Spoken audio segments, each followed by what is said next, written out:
کسی کا بیٹا سامنے ہوگا، کسی کی بہن، کسی کا کوئی تاکہ تم رحم نہ کر سکو۔ اللہ نے کالا بادل ایسا بھیجا کہ چاروں طرف چھا گیا، سب کالا ہی کالا ہو گیا۔ اب قتل و قتال کرنا شروع کیا گیا، حتی قتل منکم، یہاں سے قتل کیے گئے تم میں سے، یہاں تک کہ قتل کیے گئے تم میں سے نحو 70,000، 70,000 کے لگ بھگ قتل کیے گئے۔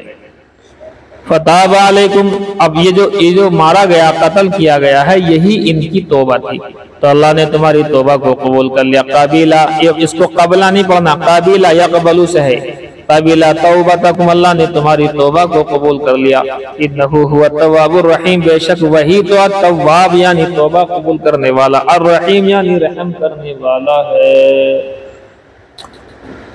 اللہ اکبر کبیرہ۔ لیجئے جی آپ کا یہ سبق کہ جو لفظ فرعون، چاہو تو نام بھی جو ہے نوٹ کر لو، مختلف نام آئے ہیں۔ حضرت موسیٰ کا ایک فرعون کا نام تو ہے قابوس، قابوس۔ ایک قول کے مطابق نام ہے ولید ابن مصعب ابن ریان، زیادہ یہی چلتا، ولید ابن مصعب یا مصعب، ایک ہی بات ہے، سواد سے ہے، سواد عین با، مصعب جی۔ فرعون کا نام ولید، باپ کا نام مصعب، دادا کا نام ریان جی، ولید ابن مصعب ابن ریان، دیکھ لیا آپ نے۔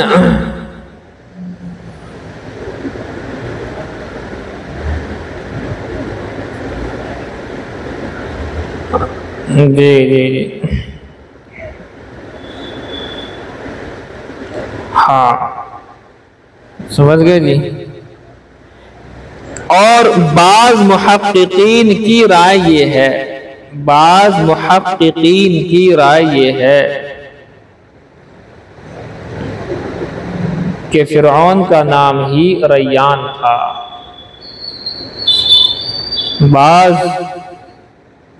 محققین کی رائے یہ ہے کہ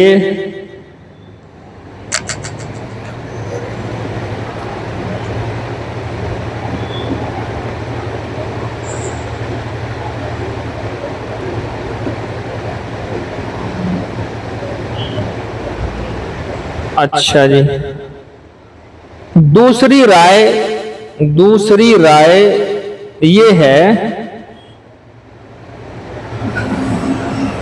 کہ فرعون کے زمانے میں جو دو ہوئے ہیں فرعون، دو فرعون ہوئے ہیں، ان میں سے پہلا فرعون رامسیس، رام را عین میم اور سیس، رامسیس اور ریمسیس دونوں طرح پڑھا گیا، عین سے بھی اور یا سے بھی، ریمسیس اور رامسیس ثانی، رامسیس ثانی تھا۔ اور دوسرا فرعون جو غرق ہوا ہے وہ رامسیس ثانی کا بیٹا من فتح تھا، رامسیس ثانی کا بیٹا من فتح۔ یہ بھی جو ہے ایک بات ہے، یہ آپ کو بات ملے گی قصص القرآن، مولانا حفظ الرحمان صاحب سیوہاروی کی کتاب ہے، آپ کے آس پاس ہی ہیں سیوہاروی، مجاہد ملت تھے، جہادی جسے کہتے ہیں، مجاہدین، بڑے زبردست عالم تھے۔ قصص القرآن مولانا حفظ الرحمان سیوہاروی کی کتاب میں اس کی وضاحت موجود ہے۔ بہرحال باقی باتیں تو آپ کے سامنے ہو ہی گئی ہیں۔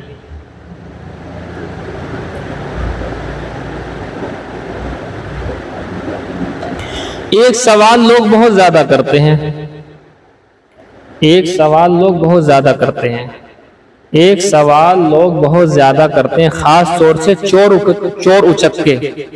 اب سن لو کیا سوال کرتے ہیں۔ یہاں بھی تھے، یہاں بھی میرے پاس بھی آئے کچھ لوگ جو چوری کے لیے آئے تھے۔ کیا پوچھتے ہیں کہ جی حضرت موسیٰ کی والدہ کا نام بتا دو۔ میں نے کبھی تمہیں کیا ضرورت پڑ گئی حضرت موسیٰ کی والدہ کا نام کی، تمہیں کیا ضرورت پڑ گئی؟ اوہو، تو پہلے تو خیر بتایا نہیں، مجھے بعد میں معلوم ہوا تو میں نے انہیں دے دیا نام وہ۔ کئی طرح کے قول ہیں، آپ نے بحشی جبر کے اندر بھی پڑھا ہے، یو خاند، یو خاند، یو خا، یو کابد، بتاؤ کتنے سارے ہو گئے؟ کیا کیا نام ہے؟ یو خاند، یو خاند، یو خا اور یو کابد یا یو کابد، یہ والدہ کا نام ہے ان کی، نہیں سمجھا آپ؟ اب جو ہم نے نام بتایا تو پھر بعد میں وہ آیا کہ جی وہ تالا کھل نہیں رہا۔ اب بھیا کس تالے کی بات کر رہا تھا؟ کہ جی بات یہ ہے کہ ہمیں یہ خبر لگی تھی کہ جو ہم جو چوری کرتے ہیں، اس نے تو کہانی چوری، لیکن ہمیں تو معلوم ہے اس کا حال کیا ہے، کہ جو تالے پر اگر حضرت موسیٰ کی والدہ کا نام لے دو، وہ تالا جو ہے ایک دم سے ہی آٹومیٹک کھل جاتا۔ تو ظاہر سی بات ہے کسی بھی لوک کا تم تالا کھول رہے ہو، کسی اٹیچی کا تالا کھول رہے ہو یہ نام لے کر کے، تو اس میں سے کرو گے کیا؟ لے کے آؤ گے مال۔ تو اب یہ تھا، میں نے کہا انا للہ و انا الیہ راجعون۔ بتائیے حضرت موسیٰ کی والدہ کا بابرکت نام اس لیے استعمال کرو کہ میں نے ایمان بھی ختم ہو جائے گا؟ وہ ایک نے یہ بتایا کہ درود شریف میں ملا کر کے پڑھو، میں درود شریف کا نام لے رہا ہوں، کسی ناجائز کام پر دینی کوئی بھی چیز پڑھنے سے ایمان ختم ہو جاتا ہے۔ تم نے اگر ناجائز پر لا الہ الا اللہ پڑھ دیا تو تمہارا ایمان ختم۔ میں نے کہا ہو تو یہ ہوتا ہے جی، اس لیے بہت سارے لوگ حضرت موسیٰ کی والدہ کا نام پوچھتے ہیں چوری کے لیے، تالا کھلے گا اس سے یوں کہتے ہیں، نہیں کھلتا کوئی تالا والا، یہ آپ سمجھ لیجئے، سب بات ویسے ہی ہے اوٹ پٹانگ۔ ہاں ہمارے ساتھ یہ تو ہوا ہے، ایک مرتبہ ہم وہاں کھڑے ہوئے تھے اور کافی وقت ہو گیا اس بات کو، ایک صاحب اس تالے کو کھول رہے تھے، بڑی محنت کر رہے، سبھی لوگ کھول رہے، نہیں کھل رہا، سب تھک کر کے بیٹھ گئے، تو ہم نے خالی بسم اللہ الرحمن الرحیم پڑھ کے کھولا، یوں آ گیا ہاتھ میں ایک دم۔ تو یہ تو ہوا ہے، اس طریقے سے تو ہو جاتا ہے، کیونکہ نام بھی ہم نے اللہ ہی کا لیا ہے، اور تالا بھی ایسا نہیں تھا کہ چوری کے لیے تھا، بلکہ وہ اس کے گھر کا تالا تھا، بہت دنوں سے ایسے ہی رکھا ہوا تھا، اسے کھولنا تھا۔ تو یہ تو ہوا ہے ہمارے ساتھ، اور نیت اس وقت یہی تھی کہ بھئی انشاءاللہ یہ کھلے نہ کھلے، جب میں اللہ کا نام لوں گا تو کھلے گا، جائز مقصد سے کھول رہے تھے۔ اب یہ دیکھ لو لوگ جو ہے کس مقصد سے کھول رہے ہیں۔ تو یو خاند، یو خا، یو خاند اور یو کابد، یہ کئی سارے الفاظ آتے ہیں، ان میں سے کوئی ایک لے لو جو تمہارا اچھا کرے، سمجھے جی؟ بس جی، ترمذی شریف جلد ثانی ابواب الاطعمہ، یہ دیکھو، لیکن تمام ابواب کے پڑھانے کا مقصد یہ ہے، کہیں تو ابواب اللباس آتا ہے، لباس کیسا پہنے، کس طریقے سے پہنے، کیوں پہنے، کتنا پہنے، کہاں تک فرض ہے، کتنا ضروری ہے، کتنا مستحب ہے، کتنا سنت ہے۔ کبھی کھانے کا بیان آتا ہے، کھانا کیسے کھائیں، دسترخوان کیسا ہو، کیا چیزیں کھا سکتے ہیں، حضور نے کیا چیزیں کھائی ہیں۔ یہ سارے بیانات اس لیے ہوتے ہیں کہ ہماری زندگی اللہ کے حبیب صلی اللہ علیہ وسلم کے طور و طریقے میں رچ بس جائے۔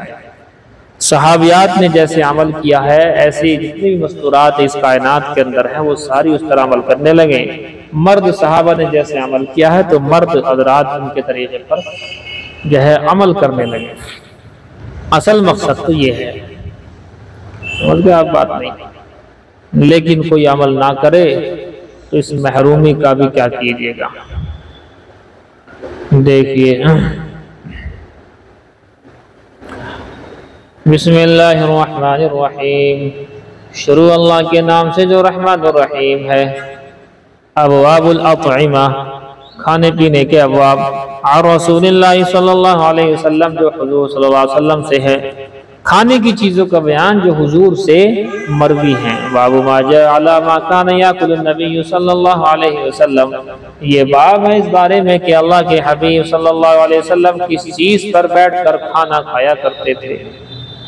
کہاں دسترخوان پہ کھاتے تھے؟ وبه قال حدثنا محمد بن بشار قال حدثنا معاذ بن هشام قال حدثني ابي عن يونس عن قتادة عن انس بن مالك عن انس رضي الله تعالى عنه قال، فرماتے ہیں حضرت انس بن مالک رضی اللہ تعالی عنہ، ما قال النبی صلی اللہ علیہ وسلم علی خیوان ولا سکر روجۃ ولا خبز له مرقق فقلت لقتادہ فعلى ما كانوا يأكلون قال على هذه السفر۔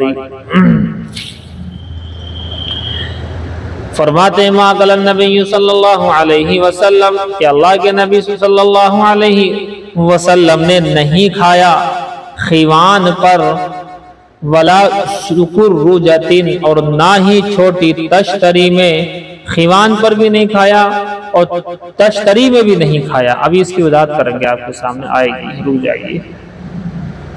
آپ نے خیوان پر بھی نہیں کھایا، سکر رجہ پر بھی نہیں کھایا۔ سکر رجہ کہتے ہیں چھوٹی تشتری، رکابی جسے کہتے ہیں۔ ولا خبز له مرقق اور اللہ کے نبی صلی اللہ علیہ وسلم کے لیے پتلی روٹی بھی نہیں پکائی گئی ہے۔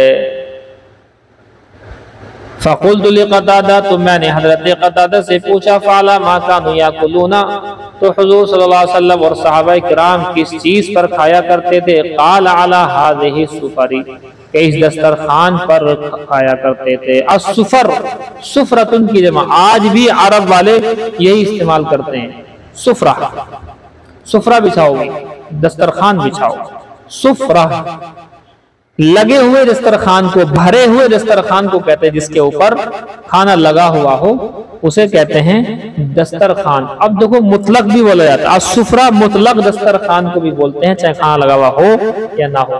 ایک لفظ آپ نے اور پڑھا ہوگا، کیا؟ مائدہ۔ مائدہ کے معنی بھی یہی آتے ہیں، دسترخوان کے ہی آتے ہیں، لیکن اس کو سمجھو دسترخوان مائدہ کا جو ہوتا ہے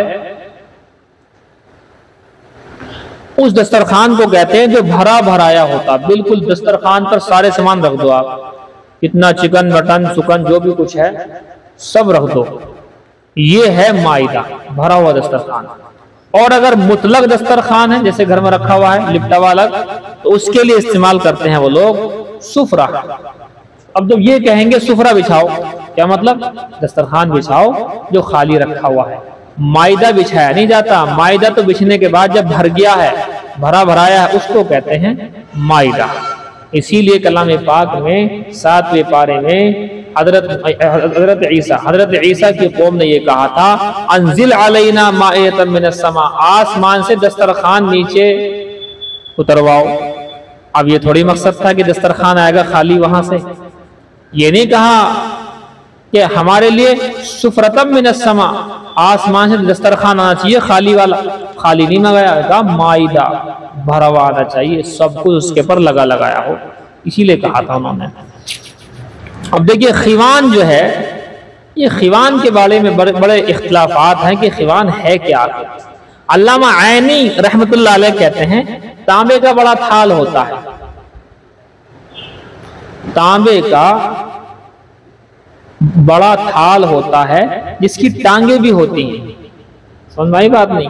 چھوٹی چھوٹی ٹانگیں ہوتی ہیں اس کی، اور جو ہے تانبے کا بڑا تھال ہوتا ہے، اس پر بیٹھ کر کھانے کو حضور نے، یعنی کبھی حضور نے اس طرح کے دسترخوان پر کھانا نہیں کھایا ہے، ایک بات۔ اور دوسرا سکر رجہ، ایسا کیا نام اس کا، ارے یہ جو تھا تشتری، چھوٹی تشتری، تو رکابی بھی کہہ دیتے ہم لوگ، بغیر دسترخوان کے چھوٹی تشتری پر نہیں کھایا، بغیر دسترخوان کے وہ جو تانبے کا ٹیبل ٹائپ میں ہوتا ہے وہ، اور اس کی ٹانگیں بھی ہوتی ہیں چھوٹی چھوٹی، اس پر بھی نہیں کھایا، اسے کہتے ہیں خیوان۔ سمجھ میں بات آئی نہیں؟ نوٹ کر لو اب اس کو، تانبے کا بڑا تھال جس کے نیچے ٹانگیں لگی ہوئی ہوں وہ خیوان ہے، اور دوسرا چھوٹی تشتری اور رکابی، یہ بھی نہیں کھایا کبھی آپ نے اس کے پر بھی۔ معلوم کیا گیا پھر کھانا کس چیز پر کھاتے تھے؟ جواب دیا گیا علی ہذہ السفر، ان دسترخوانوں پہ کھاتے تھے، بس ان دسترخوانوں پر کھاتے تھے۔ السفر یہ سفرتن کی جمع نارمل دسترخوان کو بولتے ہیں، اور وہ تھا کس چیز کا؟ وہ چمڑے کا دسترخوان تھا۔ سمجھ میں آئی بات؟ باب ما جاء فی اکل الارنب، خرگوش کے کھانے کے بیان میں یہ باب ہے۔ خرگوش کھانا حلال ہے یا حرام؟ چاروں ائمہ، امام اعظم ابو حنیفہ رحمۃ اللہ علیہ، امام شافعی رحمۃ اللہ علیہ، امام مالک رحمۃ اللہ علیہ، امام احمد بن حنبل رحمۃ اللہ علیہ، تمام کا اتفاق ہے کہ خرگوش کے حلال ہونے میں کوئی اختلاف نہیں ہے۔ اہل سنت والجماعت کے نزدیک اس میں کوئی اختلاف نہیں ہے، لیکن بعض لوگوں کا صحابہ میں ہی کچھ اختلاف تھا، بعض اس کو منع کرتے تھے، لیکن بہرحال چاروں ائمہ نے قرآن و حدیث کی روشنی میں یہ کہا کہ خرگوش بالکل جائز ہے، حلال ہے، لیکن شیعہ لوگوں نے نہیں کہا۔ شیعوں نے اپنی 1.5 اینٹ کی مسجد الگ الگ رکھی ہوئی ہے، شیعوں کا حساب الگ ہوتا ہے۔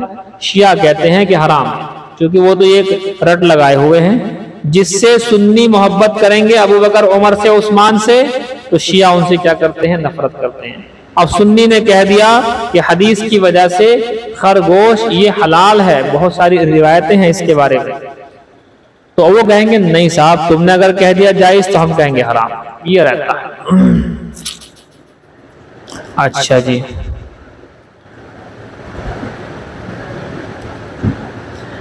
دیکھیں جی آگے روایت دیکھیں۔ وبه قال حدثنا محمود بن غيلان قال حدثنا ابو داود قال حدثنا شعبة عن هشام بن زید قال سمعت انس يقول، فرماتے ہیں ہشام بن زید نے سنا حضرت انس کو یہ کہتے ہوئے، انفجنا ارنبا بمر الزهران، انفجنا ارنبن بمر الزهران، مر الزهران ایک جگہ کا نام ہے، مر الزهران میں ایک خرگوش کو ہم نے دیکھ لیا، ہم نے پا لیا، جیسے ہم نے دیکھا فسعى اصحاب رسول اللہ صلی اللہ علیہ وسلم خلفها، تو حضور صلی اللہ علیہ وسلم کے صحابہ اس کے پیچھے دوڑ پڑے۔ اب یہ دوڑنے لگے، چلو جی دوڑ رہے ہیں، فادرکتها، تو میں نے اس کو پکڑ لیا، فاخذتها، میں نے اسے پا لیا اور میں نے اسے پکڑ لیا، فاتیت بها ابا طلحہ، میں اس کو لے کر گیا ابو طلحہ کے پاس۔ یہ ابو طلحہ کون ہے؟ حضرت انس کے سوتیلے ابا، حضرت انس کی امی ام سلیم رضی اللہ تعالی عنہما، انہوں نے حضرت ابو طلحہ سے نکاح کیا، حضرت انس ہوئے پیدا۔ حضرت انس کی پیدائش کے بعد ابا کا انتقال ہو گیا ابو طلحہ کا، جس وقت کا واقعہ بیان کر رہے ہیں اس وقت تھے۔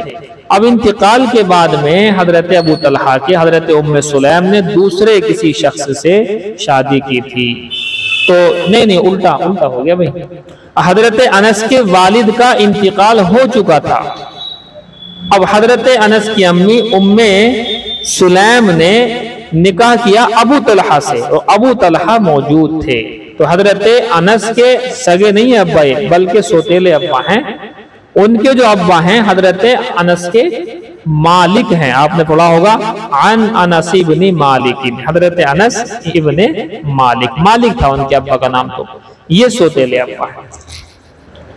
کہتے ہیں میں نے اسے پا کر کے میں نے اسے پکڑ لیا، فاتحت بها ابا طلحہ، میں اسے لے آیا ابو طلحہ کے پاس، فذبحها بمروہ، اور پتھر کی نکیلا پتھر تھا، وہ نکیلا پتھر سے ذبح کر دیا حضرت ابو طلحہ نے اس کو، فبعث معی بفخذها او بورقها، اور بھیجا میرے ساتھ میں اس کی ران کو، اس کی ران جسے جانگ کہتے ہیں ہم، الی النبی صلی اللہ علیہ وسلم، حضور کے پاس بھی بھیج دی، فاکلہ، حضور نے اسے کھا لیا، فقلت، میں نے کہا اکلہ، کیا کھایا تھا؟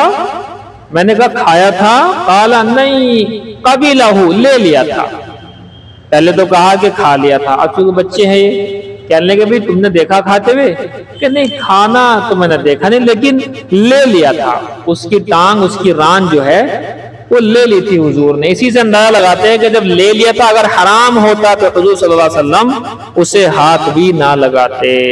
یہ ہے. وفی الباب، اس باب کے اندر حضرت جابر سے روایت ہے، عن جابر و عمار، حضرت عمار سے بھی ایک روایت ہے، محمد بن صفوان سے بھی روایت ہے. وَيُقَالُ محمد بن الصیفی، کہتے ہیں محمد بن صیفی بھی کہا جاتا ہے اس کو. هذا حدیث حسن صحیح، یہ حدیث حسن اور صحیح ہے. دیکھو راویوں کی بڑی اچھی بحث ہوتی ہے، مگر چونکہ ٹائم نہیں ہوتا اس لیے ہم راویوں کے بارے میں کس کے نام وغیرہ اس طرح کی چیزیں پڑھاتے نہیں ہیں. والعمل على هذا، اور عمل اس پر، عند اکثر اہل العلم، اسی پر عمل ہے اکثر اہل علم کا. لا يرون بأكل الارنب باسا، خرگوش کے کھانے کو وہ کوئی حرج نہیں سمجھتے تھے. وقد کرہ بعض اہل العلم اکل الارنب، لیکن بہت سے علم والوں نے اس کو مکروہ سمجھا ہے. وقالو، اور یہ کہا ہے کہ انہا تدمئی، اس کو آپ رہنے دو، اس لفظ کا ٹرانسلیشن آپ رہنے دو. اچھا جی، اچھا یہ بات سمجھ میں آ گئی آپ کی؟ نہیں بتاؤ. وہ خلاصہ اس بات کا یہی ہے کہ خرگوش کو حلال ہی قرار دیا گیا ہے بس.